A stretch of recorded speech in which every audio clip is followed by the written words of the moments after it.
사무엘하 2장 12절부터 23절까지 함께 읽겠습니다. 구약성경 465쪽 사무엘하 2장 12절부터 23절까지 읽겠습니다. 넬의 아들 아브넬과 사울의 아들 이스보셋의 신복들은 마하나임에서 나와 기브온에 이르고 스루야의 아들 요압과 다윗의 신복들도 나와 기브온 목가에서 그들을 만나 함께 있으니 안전히 이는 못 이쪽이요 그는 못 저쪽이라. 아브넬이 요압에게 이르되 원하건대 청년들에게 일어나서 우리 앞에서 겨루게 하자. 요압이 이르되 일어나게 하자 하며 그들이 일어나 그 수대로 나아가니 베냐민과 사울의 아들 이스보셋의 편에 12명이요 다윗의 신복 중에 12명이라.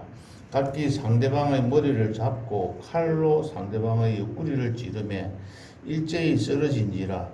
그러므로 그곳을 벨갓 하수림이라 일컬었으며 기브온에 있더라. 그날에 싸움이 심히 맹렬하더니 아브넬과 이스라엘 사람들이 다윗의 신복들 앞에서 패하니라. 그곳에 스루야의 세 아들 요압과 아비새와 아사엘이 있었는데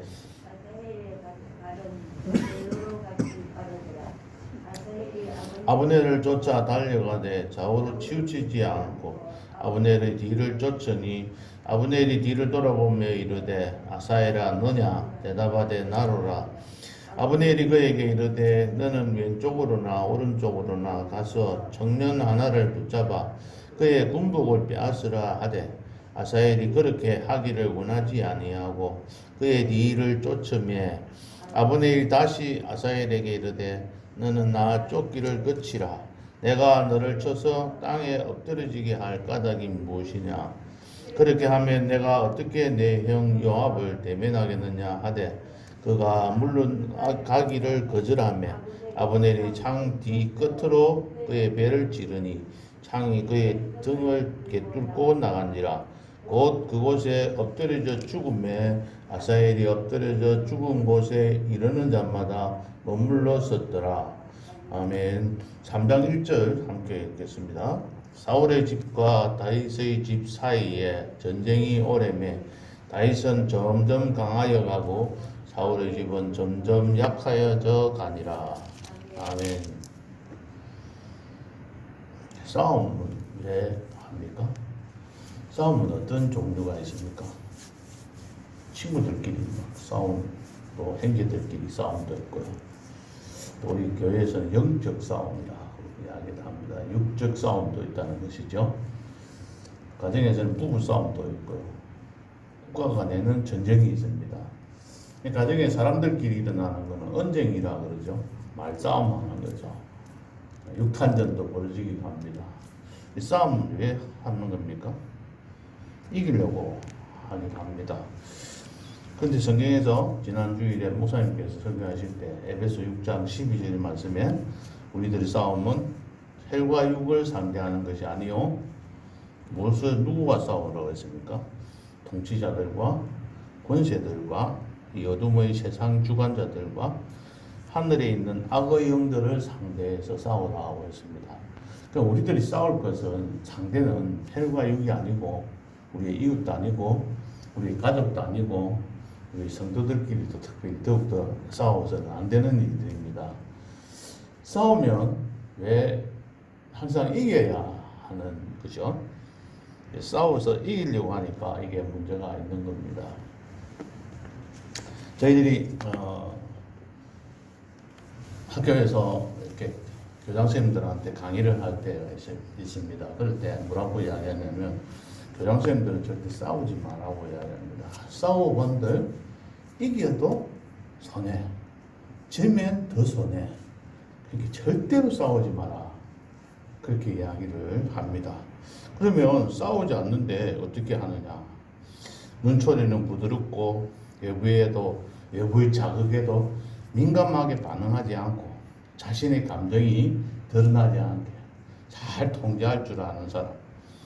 그래서 상대방에게 매순 눈초리나 빛나는 어떤 광채를 보여주지 않더라도 무언가 가까이 다가올 수 없도록 만드는 그런 카리스마를 가져야 한다. 그런 이야기를 합니다. 그래서 스님들과 싸우지 말고 지금들과도 언쟁은 절대 하지 마라. 그렇게 이야기합니다. 우리 여러 가지 이야기들 중에 이런 이야기가 있습니다. 목계지득이라는 말이 있어요.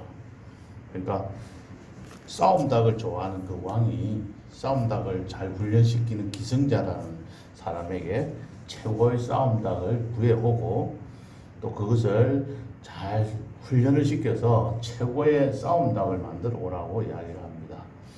그래서 열흘이 지난 후에 물어봅니다. 어떻게 됐느냐 물었더니 아직 멀었습니다. 닭이 강하긴 하나 교만하여서 아직 자신이 최고인 줄 알고 있습니다. 그 교만을 떨치지 않는 한 최고가 될 수 없습니다. 근데 가장 제일 첫 번째 단계가 우리가 보면 싸워서 이기는 교만하는 내가 제일 잘해. 내가 너보다 잘할 수 있어. 이렇게 마음먹는 게 가장 어리석은 닭이라는 거예요. 두 번째 열흘이 딱 지났는데 또 와서 왕이 묻습니다. 어떻게 됐느냐 이랬더니 아직 멀었습니다. 교만하면 버렸는데 상대방의 소리와 그림자에 너무 쉽게 반응합니다. 그러니까는 조금만 움직이면 상대방이 움직이면 같이 막 따라서 움직이는 거예요. 상대방이 뭉쳐들면 더 강하게 막 대두고 상대방이 강하다 싶으면 자기가 막 뭉쳐들고 이 표시가 난다는 겁니다. 우리들이 싸우면서 모습도 보면 비슷한 면들이 있죠. 그래 열흘이 또 지났습니다. 또 물어봅니다. 그랬더니 아직 멀었습니다. 조급함은 버렸는데 상대방을 노려보는 눈초리가 너무 공격적입니다. 그렇게 해서는 싸운다 이겨낼 수가 없다고 이야기합니다. 그 말은 상대방을 치시하는 상대방을 얕보는 어떤 그런 공격적인 눈초리를 버리지 못했다는 것이죠. 너 아무리 앞으로 했어도 괜찮아. 너 나하고 상대가 안 돼. 이렇게 보는 모습이 같지 않을까 생각합니다. 또 열흘이 지나서 왕이 찾아갑니다. 그때 이 사람이 이렇게 대답합니다. 이제 된 것 같습니다. 어느 단계냐면 상대방이 아무리 소리를 질러도 아무 반응을 하지 않습니다. 완전히 마음의 평정을 찾았습니다. 나무와 같은 목계가 되었습니다. 서 있기는 서 있는데 나무같이 서 있다는 겁니다. 그래서 목계라고 합니다. 이제 어느 닭이라도 이 닭만 쳐다보면 모습만 바라봐도 도망갈 것입니다. 이렇게 이야기하면서 최고의 싸움 닭을 만들었다는 겁니다. 싸우지도 않고 가만히 있는데 상대방이 겁을 내어서 도망가게 만드는 것이라는 거죠. 이런 지경까지 오면 정말 진짜 멋지겠죠. 손자병법에 대해 보면 이런 말씀이 있습니다. 적을 침공하여서 적군을 침공해서 싸워가지고 이기는 것은 차선책이고 제일 싸움을 잘하는 것은 싸우지 않고 상대방을 굴복시키는 것이 최고의 전술이다. 그렇게 이야기를 합니다. 그러니까는 적을 침공해가지고 이긴 거 전멸시켜버리면 나중에 되면 적군이 그 사람들에게도 뭘 받아야 돼? 세금도 받아야 되고 그 사람들을 이용해야 되는데 전멸시키고 나면 다 죽이고 나면 자기들이 쓸 게 없어진다는 거죠. 결국은 손해다는 겁니다. 싸워가지고 이익 볼 것이 없으니까 싸우지 말라는 겁니다. 이전에도 말씀을 드렸습니다만 이런 이야기 하면서 안 싸우고 이기는 게 중요한 거야. 이렇게 이야기했더니 어떤 탁구장의 한 회원이 이런 말씀, 왜 싸우려고 합니까? 그 한마디에 그냥 저는 모든 할 말을 잊었습니다. 왜 싸우려고 합니까? 왜 싸워서 이기려고 합니까?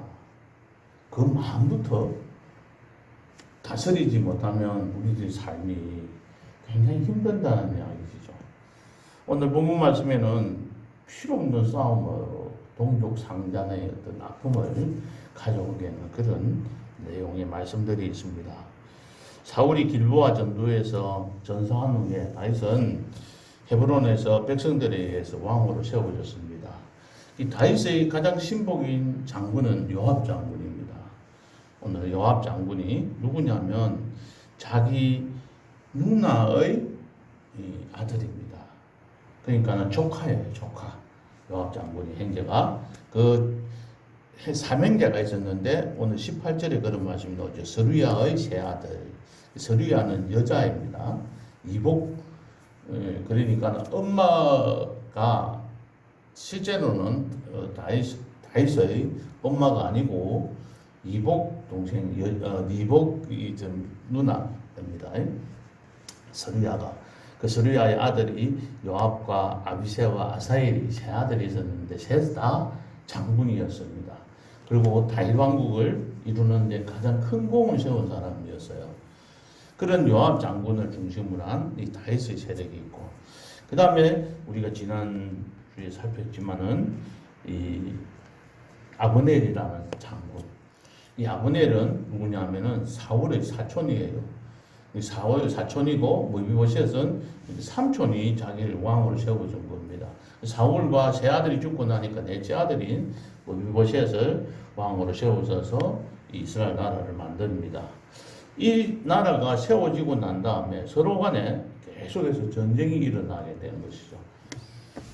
다윗은 이들을 하나로 합해서 뭔가 새로운 왕국을 만들어 보려고 하지만 이게 잘 이루어지지를 않습니다. 오늘 이 말씀에 전쟁이 일어나는데 보면 다윗 왕도 나오질 않아요, 말이. 무비보셋도 왕 이름이 안 나옵니다. 이 아브넬과 어떻게 보면 이 아합의 싸움으로 번진 것들도 있어요. 어쨌든 가서 이 아브넬이 이런 말을 하잖아요. 14절에 청년들을 12명을 불러내가지고 12명끼리 싸우게 해서 누가 이기느냐 따라서 성패를 가르자 이런 거예요. 근데 어떻게 되냐면 이 12명이 나와가지고 서로 칼로 머리를 잡고 칼로 찔러서 다 죽고 본 겁니다. 그 자리에서 적살을 했습니다. 그러자 이 피를 보고 나면 군사들이 가만히 안 있는 거죠. 막 분개를 하면서 같이 전쟁을 하게 됩니다. 그래서 전쟁을 해서 나중에 승리를 하게 됩니다. 17절에 보면 그날의 싸움이 심히 맹렬해서 아브넬과 이스라엘 사람들이 다윗의 신복들 앞에서 패하였다고 했는데, 실제로는 이렇게 패했다고 적어놓은 사람이 누구 편에 쓴 겁니까? 다윗 편에 있는 사람이 쓴 거예요. 그러니까는 어떻게 보면 아브넬 쪽이 승리를 했는지 이 다윗 쪽에 있는 사람들이 승리를 했는지는 모르지만 전쟁이 일어나서 서로 간에 피해를 본 겁니다. 이렇게 전쟁을 하고 나서 이제 이겼다고 생각이 드니까 이 셋째 아들인 아사엘이 뭔가 자기가 공을 한번 세우고 싶었던 것 같아요. 18절에 보면 이런 말씀이 있잖아요. 아사엘의 발은 들노루 같이 빠르더라. 들에 있는 노루처럼 빨랐다는 겁니다. 엄청 빠르니까, 발이 빠르니까 뛰어가도 말을 잡을 수 있을 정도가 됐다는 거예요. 그래서 이 아브넬, 이스라엘의 장군인 아브넬을 쫓아갑니다. 말로 잡아 죽인다고, 자기가 전가를 세우겠다고 내서서 뛰쳐갑니다. 근데 이 아브넬이 볼 때는 20절에 보면은, 야, 너 상대가 안 돼. 너 따라오지 마. 이런 뜻입니다. 너하고 내가 너를 만약에 내가 죽이면 너의 형 요압과 나와의 관계가 나중에 되면 엉망이 되니까 안 돼. 오지 마. 차라리 그 옆에 있는 보면 청년들이 옆에 있어. 그 애들 하나 잡아가지고 그렇게 전가를 세우라고 그렇게 제안을 합니다. 근데 이 아사엘이 말을 안 들어요. 안 듣고 결국 따라가서 한 번 더 붙다가 28절에 22절에 보면 다시 아브넬이 그러지 마라, 오지 마라 이랬는데 쫓아갑니다. 그래서 23절 쫓아가다 보니까 어떻게 됐어요? 아브넬이 창 뒤끝으로 그의 배를 찔렀습니다. 그러자 창이 그의 등을 이렇게 뚫고 나갔다고 했어요. 그러니까 이 애가 아사엘이 막 빨리 오니까 뛰어오다가 보니까 이 칼을 피할 수 있는 그런 시점을 놓친 것 같아요. 근데 칼이 배를 통과해서 등을 이렇게 뚫고 나가서 그 자리에서 적살을 합니다. 그래서 전쟁은 결국은 아합의 승리로 끝나게 되고, 나중에 되면 그 뒤편에 계속 읽으면 아브넬이 휴전을 청하게 되고 휴전을 하면서 서로 헤어지게 됩니다. 결국은 3장 1절에서 말씀하고 있듯이 사울의 집과 다윗의 집 사이에 전쟁이 오래되었지만은 다윗은 점점 강하게 가고 사울의 집은 점점 약해져가는 그러한 모습들을 이렇게 살펴봅니다. 본문 말씀을 간단하게 살폈습니다만은 오늘 이 전쟁의 특징이 보면 첫 번째는 아까 말씀드렸듯이 다윗 왕도 없고 보이보셋도 없어요. 왕은 없고 신하들끼리 붙은 전쟁입니다. 어떻게 보면 우연히 전쟁이 일어나기도 했고 기본의 연못을 서로 쟁취하기 위한 싸움이라고도 보는 사람도 있습니다. 어쨌든 이 전쟁에서는 그러한 모습들이 있습니다. 두 번째는 동족 상잔의 비극을 초래하는 겁니다.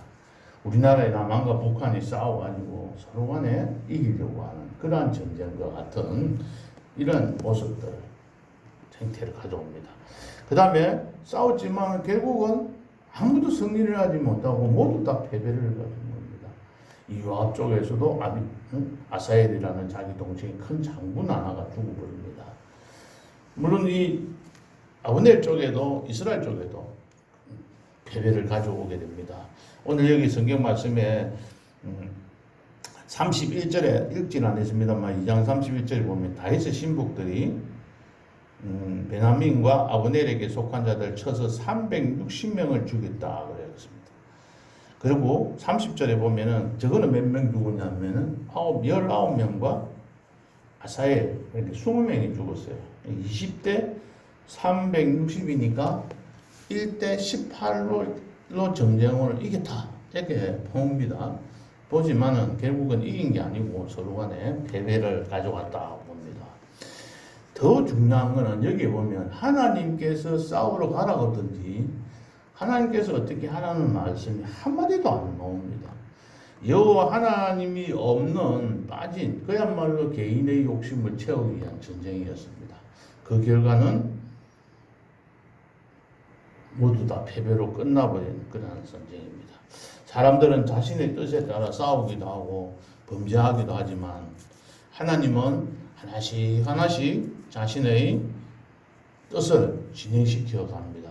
오늘 3장 1절에서 방금 읽었던 말씀처럼 너희들끼리는 사울의 집과 다윗의 집은 자꾸 싸우지만은 하나님은 다윗의 집은 강하게 만들어주고 사울의 집은 점점 약해져 가게 만드는, 그래서 나중에 통일왕국을 만들어서 다윗이 이스라엘 전체를 다스리게 만드는 그런 역사의 하나의 진행 과정으로 나아가고 있습니다. 다윗과 이스보셋 두 왕의 가장 큰 차이점은 바로 이스보셋은 그 이스보셋의 사울 왕국은 개인적인 판단에 의해서 아브넬이 세운 그러한 왕국이었지만은 유다 왕국은 다윗이 세운 유다 왕국은 하나님께서 하나님의 통치를 받는 그런 하나님의 나라입니다. 우리의 삶도 쓸데없는 필요 없는 우리의 혈과 육의 상대에서 싸우는 것이 아니라 우리의 싸울 상대를 제대로 알고 전쟁을 하면서 우리 자신들이 영적인 승리를 거두는데 어떻게 해야 되겠는지 머릿속으로 잘 생각하고 그걸 기도하는 가운데서 지혜를 얻어서 영적인 전투를 해야 됩니다. 하나님께서 이기해 주신다 하시니까 가서 무조건 가서 싸운다든지 아무런 머리 신경도 안 쓰고 그냥 막 가서 무식하게 싸우는 것이 아니라 하나님께 기도하는 가운데 지혜를 얻으면서 싸워야 합니다. 가정에서 부부싸움 할 때도 마찬가지이기도 하고 또 우리가 이웃과의 싸움을 하거나 어떤 전쟁을 하게 될 때도 그냥 생각나는 대로 머릿속에 막 그냥 감정에 어떤 의해서 싸우는 게 아니라 기도하면서 하나님의 말씀의 가운데 하나님께서 지혜 주시는 대로 하나님을 떠나는 어떤 삶이 아닌 하나님과 함께하는 그런 삶을 통해서 우리가 하나님 나라 백성이 된 것을 늘 감사하고 그래서 하나님 나라 안에서 복된 삶을 살아가는 오늘 하루도 되시기를 주님의 이름으로 축복합니다. 기도하시겠습니다. 하나님 아버지 감사합니다. 이 땅에서 우리들이 살아가는 날 동안에 영적인 싸움들을 많이 할 때가 많이 있습니다. 하나님 우리들이 참 필요 없는 싸움을 싸우고 살아갈 때들이 참 많은 걸 봅니다. 영적 전쟁을 우리가 항상 염두에 두고 우리 믿는 사람들은 주의 군사이기 때문에 영적인 싸움을 주님과 함께 또 성령님의 도우심을 받아서 날마다 승리하며 살아가게 하옵소서. 사람들과 사회의 관계 속에서도 또 하나님과의 관계 속에서도 우리의 이웃 관계 속에서도 가정에서 식구들끼리에도 이러한 주님이 참된 그리스도인으로서 온전한 이 관계를 유지하며 살아갈 수 있도록 축복해 주시고 하나님께서 주시는 참된 평강과 희락을 누리며 살아갈 수 있도록 인도해 주시옵소서. 심정순 집사님 11조와 건축헌금 드렸습니다. 하시는 모든 일들이 주 안에서 복되게 하시고 물질적으로 부족함이 없도록 채워주시고 이 물질이 사용되는 곳에마다 하나님의 영광이 드러나게 축복해 주옵소서. 예수님의 이름으로 기도하옵나이다. 아멘.